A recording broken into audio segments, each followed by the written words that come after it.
All right, ladies and gentlemen, welcome back to the channel again. Thank y'all so much for coming over. Now, I think I know where they're going with this video. When LA Crips tried forcing DMX to check in, remember I told y'all about if you're traveling to LA, and you ain't talked to nobody to give you clearance, and people get word that you coming, they will send people after you to try to jack you and all that stuff. But I remember back in the day, the whole Kurupt. If you guys know Kurupt, Kurupt is from Rolling 60s, the same hood that Nipsey Hussle is from, over in the Crenshaw area. And I remember Kurupt was dating Foxy Brown. And I think allegedly it was rumored that DMX and Foxy Brown, I don't know if they just, I guess, were just sleeping together behind Kurupt's back. So, yeah, I think that's where they might be going. I don't know the whole story, but we ain't gonna waste no more time. Let's jump right into it.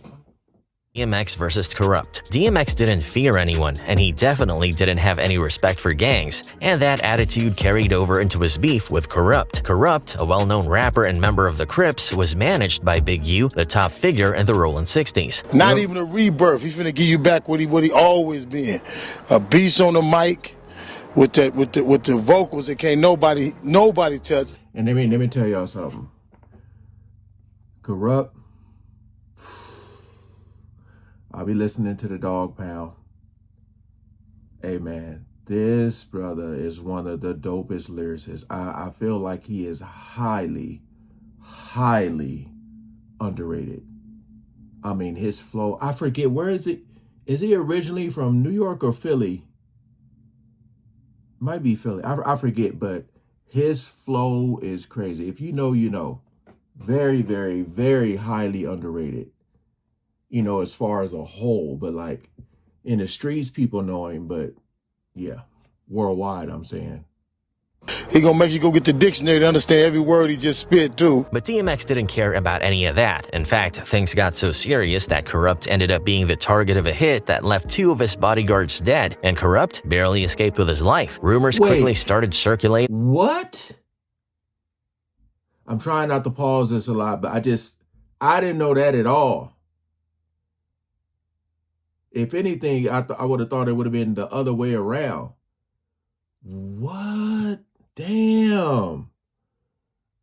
I didn't know it got that bad. Not so serious that Kurupt ended up being the target of a hit that left 2 of his bodyguards dead, and Kurupt barely escaped with his life. Rumors quickly started circulating that DMX might have been behind it, and considering his wild reputation, a lot of people believed it. Let's take it back to the early 1990s. At the time, DMX was the undisputed underground king of the New York rap scene, while Kurupt was just starting to make a name for himself on the West Coast. In 1992, when he was only 19, Kurupt and his close friend Daz Dillinger signed with Death Row Records. Together, they formed the Dog Pound, with Kurupt repping the Rolling 60s Crips and Daz repping the Rolling 20s Crips from Long Beach, California. Not long after, the Dog Pound expanded into a larger crew known as the Dog Pound Gangsta Clique, which included heavyweights like Snoop Dogg, Nate Dogg, and RBX. The crew first hit the scene in a major way when their appearances on Dr. Dre's classic 1992 album The Chronic. They continued making waves in 1993, playing a big part in Snoop Dogg's legendary debut album, Doggy Style. Kurupt and Daz appeared on several tracks and skits, solidifying their place as a key part of Death Row's success. By 1994, the Dog Pound was ready to step into the spotlight themselves. They kicked off the rollout for their debut album, Dog Food, with a single, What Would You Do? The track was a hit and even earned a Grammy nomination in 1996 for Best Rap Performance by a Duo or Group. When Dog Food finally dropped on October 31st, 1995, it debuted at #1 on the Billboard 200, selling over 270,000 copies in its first week. The album's success cemented the Dog Pound as one of the hottest duos in hip-hop. By 1996, Kurupt's personal life was heating up as well. He started dating Brooklyn rapper Foxy Brown, and by 1997, the two were engaged. Meanwhile, on the East Coast, DMX was beginning his meteoric rise. After signing with Def Jam, he dropped his debut single Get At Me Dog in February 1998. The song was a hit, peaking at number 39 on the Billboard charts, and made it clear that DMX was a force to be reckoned with.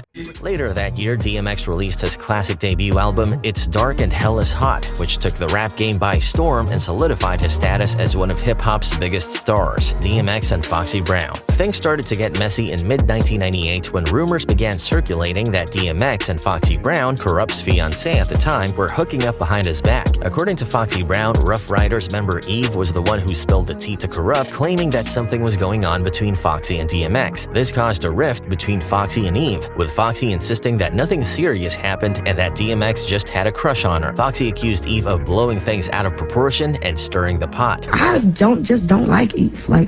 I don't like her. It has nothing to do with music. It's something that she did that was very disrespectful. The timing of the rumors didn't help either. Both Foxy and DMX were signed to Def Jam and were on the Survival of the Illest tour together that summer. In December 1998, DMX dropped his second album, Flesh of My Flesh, Blood of My Blood, which quickly became a classic. One track in particular, Bring Your Whole Crew, sparked rumors of subliminal shots aimed at Kurupt. DMX's lyrics talked about being out for blood and mentioned the Crips being at war, an obvious jab since Kurupt was a known Crip. In the same song, DMX questions how much trash someone could talk with his lips on the floor, calls someone a B, and even refers to a fake pit. Fans speculated this was a dig at Kurupt, tying it to the dog pound and comparing Kurupt to a fake pit bull, with many interpreting it as a warning for Kurupt to back off before things got serious. While none of this was confirmed as a direct diss, the timing made it hard not to connect the dots. By 1999, the tension between DMX and Kurupt started heating up for real. After Kurupt got word that DMX had been hanging out with his fiancée, Foxy Brown, behind his back, things escalated quickly. On January 26, 1999, Foxy dropped her album China Doll, which included a track called Dog and a Fox featuring DMX. This collaboration not only confirmed that Foxy and DMX were spending time together, but also allegedly rubbed salt in Kurupt's wounds because, according to him, the concept for the song was originally meant to be a duet between him and Foxy. If true, this would have been a serious betrayal, adding fuel to the fire. So was you and X issue actually over her? Totally. Oh, so X was messing with her when y'all was together? Totally. Then she took one of my concepts. We was gonna make a record called The Dog and the Fox. No. Yeah. Wow. And then she went and did it with Earl. Kurupt versus DMX. At the same time, Kurupt was called him by his government. Yeah, then he did what he do? Calling out names. That was a cold diss too. Another one that's highly underrated. I tell you, man, a lot of these chicks in the industry and the dudes too, they just that's what it look like in the industry. They just mess around, sleep around with each other. That's what it look like. Yeah. On his second album, The Streets is a Mother, and decided to address the situation head-on. He recorded a track called Calling Out Names, which served as a diss aimed at several people, including DMX, 50 Cent, and Ja Rule. The track leaked a few months before the album's official release and instantly stirred controversy. In the first verse, Kurupt takes aim at DMX, referring to him as a mother effing D, mother effing M, and declares that the only X he acknowledges is Exhibit or RBX. He accuses DMX of trying to snag his B, Foxy Brown, but says DMX can keep her, calling both DMX and Foxy to be getting rich. Kurupt doesn't hold back, warning DMX that if he ever sets foot on the West Coast, he'll be stripped and beaten all over a female. Kurupt even brags that he's moved on with a new girl because his old one, Tweet, another jab at Foxy and the drama surrounding her. In the second verse, Kurupt shifts his attention to Rough Riders, making it clear he doesn't have love for anyone in the crew except Eve. This praise for Eve seemed to confirm Foxy Brown's claim that Eve was the one who told Kurupt about her and DMX. Kurupt then fires off more shots, saying F Rough Riders, F the Firm, and F Belly. Firm was the group Foxy was a part of, led by Nas, while Belly was the 1998 film starring DMX and Nas. Kurupt's disses were clearly aimed at DMX and Foxy, with Nas getting dragged into the mix after he publicly praised the DMX and Foxy situation in the XXL interview, even suggesting Foxy should have been with someone from New York. To top it off, Kurupt ends the track by mocking DMX's signature "Get at me, dog" line, mimicking DMX's delivery and sarcastically taunting him. On the original version of the track, Kurupt even mocks DMX right at the beginning. Not long after Kurupt dropped his diss track calling out names, things took a dark turn. On October 17th, 1999, around 11:40 p.m., Kurupt was at Echo Sound Studios in Los Angeles, working on his album The Streets Is a Mother, when a shooting occurred. The incident left his bodyguard, Dwayne Dupree, dead from multiple gunshot wounds to the chest, and two other rappers, Willard Givers and Jevin Jones, injured with gunshot wounds to the calf and foot. Immediately, speculation started flying that DMX was somehow involved in the hit, considering the timing and Kurupt's recent diss track. However, a spokesperson for DMX quickly responded to clear his name, stating, "DMX is in Miami recording his album. It is unfortunate that an act of nature happened. DMX is not knowledgeable of this. I just got off the phone with him." DMX himself also denied any involvement in the shooting. Kurupt, he killed two of his bodyguards. They're trying to kill him. Killed two of his bodyguards. They blamed it on me because he made a song about me. Even though nobody really heard the song. You know, being that he made a song about me, I had to be the one doing it. I'm not pissed off at a whack. But despite his denials, whispers about his possible connection to the incident didn't completely die down, given his reputation and fiery personality. Dang, he called him whack. Dude, Kurupt is... Rest in peace, DMX. That brother was hard. Hard, man. I missed that era of hip-hop. Kurupt, lyricist. Whew. Man, but it's crazy like how these beats be starting, but like yeah, I mean, you got to think about the industry, man, and like what relationships have last. You know, I know Alicia Keys and Swiss Beats is still together, but you know, they're saying that Swiss Beats, like, or Alicia Keys swooped in. She swooped in while Swiss Beats was still with his baby mama or wife or whatever. Couldn't do it. I couldn't do it. Couldn't do it, man. A month later, on November 16th, 1999, Kurupt dropped his album The Streets Is a Mother. As expected, the controversial track calling out names was included, featuring all the disses aimed at DMX. But Kurupt didn't stop there. On another track, Who Ride With Us, he took things a step further. At the end of the song, there's a skit where Kurupt is flipping through fictional radio stations. One of the stations features a parody of DMX, complete with someone imitating his voice, adding another layer of mockery to their beef. Blood! If I bleed, blood!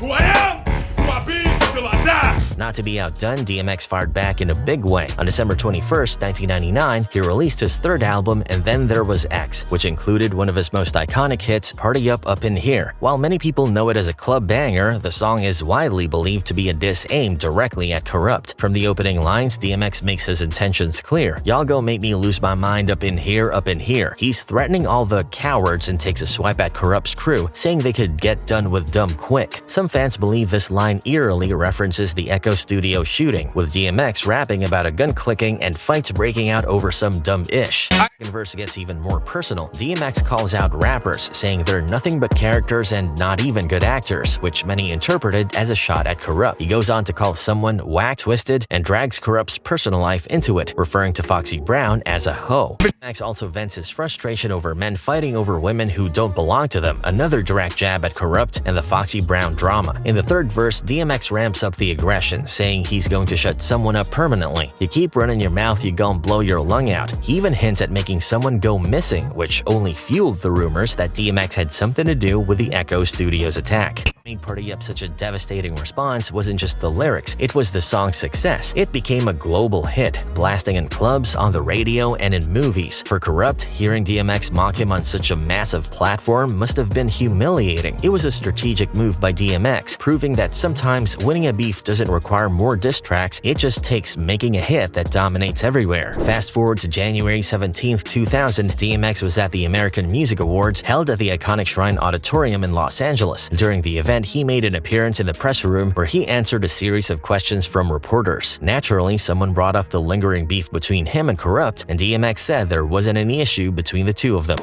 Two questions. How are you dealing with the conflict with Kurupt? All right. First of all, there is no conflict with Kurupt. You know, so I'm not dealing with anything. It was a surprising answer, to say the least. After all, Party Up seemed to contain lines that many believed were clear shots at Kurupt, and the tension between the two had been buzzing in the industry for a while, so why the sudden downplay? Some thought it was DMX's way of brushing Kurupt off, refusing to give him any attention. Others speculated it was a calculated move, possibly to divert attention from the rumors linking DMX to the shooting outside Echo Studios. Kurupt, for his part, stayed relatively quiet during this period. Despite Party Up becoming a global hit and playing in every club and radio station, Kurupt chose not to respond with another diss track. Instead, he took a different approach. On July 17, 2001, he dropped his album Space Boogie Smoke Odyssey. One track, Just Don't Give a F, addressed the lingering feud. In the song, Kurupt let it be known that he was ready to squash the beef with DMX. But that wasn't quite the end of their story. A few years later, on August 23, 2005, Kurupt released his album Against the Grain. One track, Speak On It, reignited some of the old tensions, albeit in a subtle way. In the song, Kurupt spoke on people comparing rappers like 50 Cent, Ja Rule, and DMX to Tupac. He firmly shut those comparisons down, saying there would never be another Tupac. Then, in a direct call-out, he mentioned DMX by name, saying he wasn't the new Tupac either. After that, the feud between DMX and Kurupt faded into the background. Then, in 2017, nearly 2 decades after their rivalry started, something unexpected happened. Kurupt and DMX ran into each other at an airport. According to Kurupt, the encounter was friendly, and the two finally buried the hatchet for good. Well, at least he was able to do that before he passed away. You know, and this also, you know, the whole East Coast, West Coast thing that you had with Biggie and Tupac. Look, when you compare these beefs to like today's beefs, although what Kendrick did to Drake was just, whew, I didn't know all that happened with the bodyguards. And I didn't even know that Foxy Brown or DMX never admitted. I thought they openly were messing around with each other. Dang.